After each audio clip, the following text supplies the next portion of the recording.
بسم اللہ الرحمن الرحیم۔ آج کی ویڈیو میں ایک ایسے تاریخی کردار کی بات کریں گے کہ جس کے اوپر بے شمار ہالی ووڈ کی فلمیں بن چکے ہیں۔ دنیا کا سب سے لمبا، ظالم اور جابر اور شفاق انسان، جھوٹ اور سچ کی آمیزش سے بھرپور کردار جس کا نام اوج بن عنق تھا۔ آئیے ہم پہلے آپ کو اس کی شخصیت کے بارے میں بتاتے ہیں اور ویڈیو کے آخر میں یہ بتائیں گے کہ مختلف تاریخ دان اوج بن عنق کے کردار کو سچا مانتے ہیں یا جھوٹا۔ قرآن پاک میں اوج بن عنق کا ذکر کیوں موجود نہیں؟ تاریخی حوالوں میں درج ہے کہ اوج بن عنق نامی ایک شخص قوم عمالقہ سے تھا، جو کہ تاریخ انسان کی سب سے شفاق قوم تھی۔ ان کے لوگ خون خوار، وحشی فطرت تھے۔ اللہ پاک کا ان پر کرم تھا۔ ان کے قد بھی اس وقت کی موجود دنیا کی ساری آبادی میں سب سے زیادہ تھے۔ تاریخی حوالوں سے پتہ چلتا ہے کہ قوم عمالقہ کا ایک مرد دوسری قوموں کے 90 مردوں کے برابر ہوا کرتا تھا۔ اس قوم نے اپنی فتوحات سے ایسے دہشت پھیلا رکھی تھی کہ اگر یہ قوم کسی دوسرے ملک پر حملہ کرنے کے لیے جاتی تو ان کے پہنچنے سے پہلے ہی وہ لوگ ہتھیار ڈال دیتے۔ اوج بن عنق بھی اسی قوم کے سرداروں میں سے تھا جس کو دنیا کا سب سے لمبا انسان مانا جاتا تھا۔ وہ شخص اپنی جسمانی قد و قامت اور طاقت میں پوری سرزمین میں منفرد تھا۔ یہ شخص اتنا لمبا اور دیو قامت تھا کہ وہ سمندر میں چلتا تو ڈوب نہ سکتا، اور اونچے اونچے درخت اور پہاڑ اس کے سامنے چھوٹے معلوم ہوتے۔ اس کی لمبائی اور قد اتنا زیادہ تھا کہ دوسرے لوگ اس کے سامنے کیڑے مکوڑے کے مانند دکھتے۔ ایک روایت کے مطابق حضرت آدم کے سرکش بیٹے قابیل کی نسل سے عنق نامی نوجوان کی بیوی شمریزہ سے جنون کے دیوتا پال کو پیار ہو گیا، جس سے ہمبستری کے سبب ایک عجیب الخلقت بیٹا پیدا ہوا جس کا نام اوج رکھا گیا۔ اس بچے کا قد بہت جلد بڑھا، جس کی وجہ سے کوئی لڑکی اس سے شادی کو تیار نہ تھی۔ اسی بنا پر یہ جنسی درندہ بن گیا۔ اوج بن عنق بچپن سے ہی اپنے ہم عمر بچوں سے زیادہ دراز قد اور مضبوط نظر آتا تھا، اور جب جوان ہوا تو اس کی لمبائی غیر معمولی بڑھتی چلی گئی۔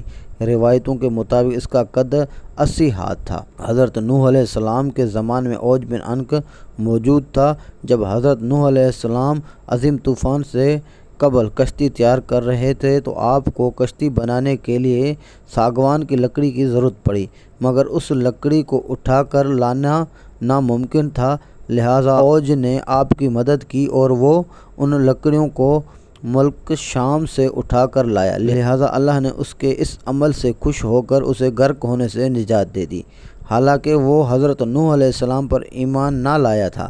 ایک روایت تو ایسی ملتی ہے کہ جسے انسانی عقل مان ہی نہیں سکتی۔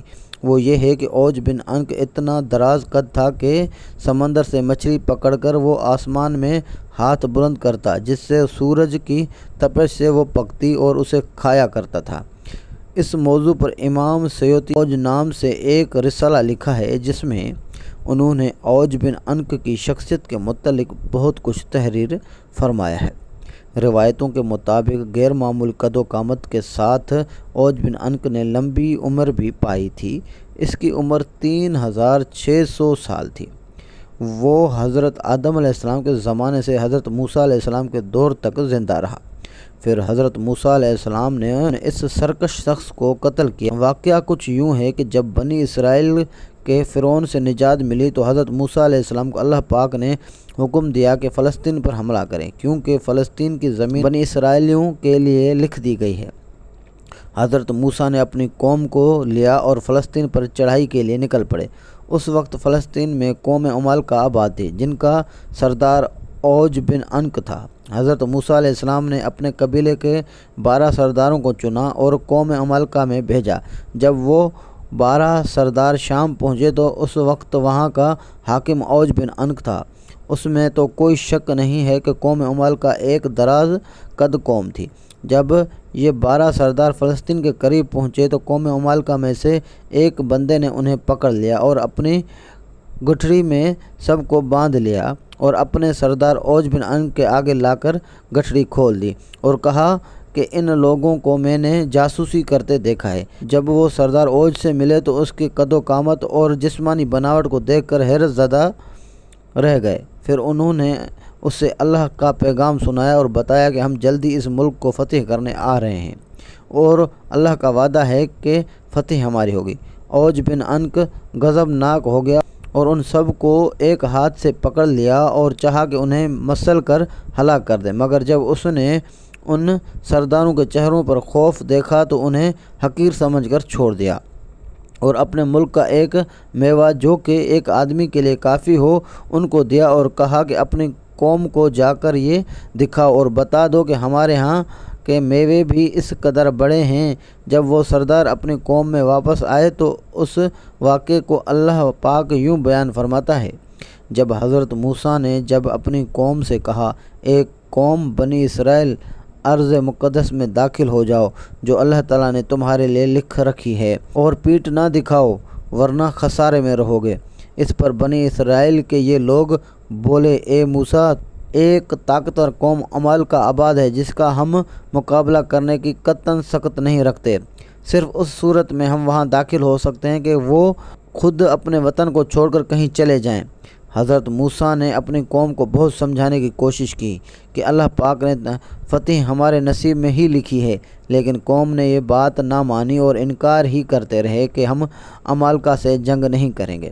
چنانچہ اللہ تعالیٰ نے اس سرکشی کی سزا کے طور پر بنی اسرائیل کو صحرائے طیٰ میں قید کر دیا اور یہ لوگ 40 سال تک اسی مختصر سے صحرا میں بھٹکتے رہے۔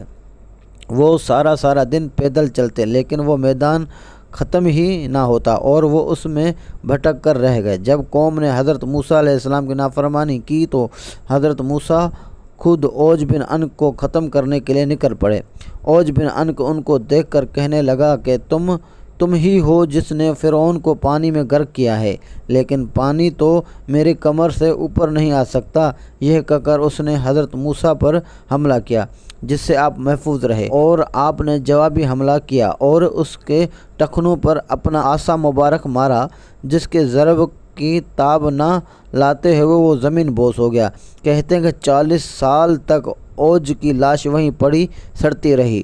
اس کے بعد اس کی ریڑھ کی ہڈی کو دریا پر ڈال کر اس کے کئی سال تک پل کا کام لیا جاتا رہا۔ آئیے اب بات کرتے ہیں کہ اس کردار کی اصلیت کیا ہے۔ اسرائیلی روایتوں میں یہ بھی ہے کہ اوج بن انق کافر تھا اور طوفان نوح میں تھا اور نوح علیہ السلام کے ساتھ ان کی کشتی میں نہ بیٹھا تھا، تاہم پانی اس کے گھٹنوں تک بھی نہ پہنچا تھا۔ یہ محض بے معنی اور بالکل جھوٹی باتیں ہیں، بلکہ قرآن کے خلاف ہے۔ قرآن کریم میں حضرت نوح علیہ السلام کی یہ دعا مذکور ہے، زمین پر ایک کافر بھی نہ بچنا چاہیے۔ یہ دعا قبول اور یہی ہوا بھی۔ قرآن فرماتا ہے، ہم نے نوح کو اور ان کی کشتی والوں کو نجات دی، پھر باقی کے سب کافروں کو غرق کر دیا۔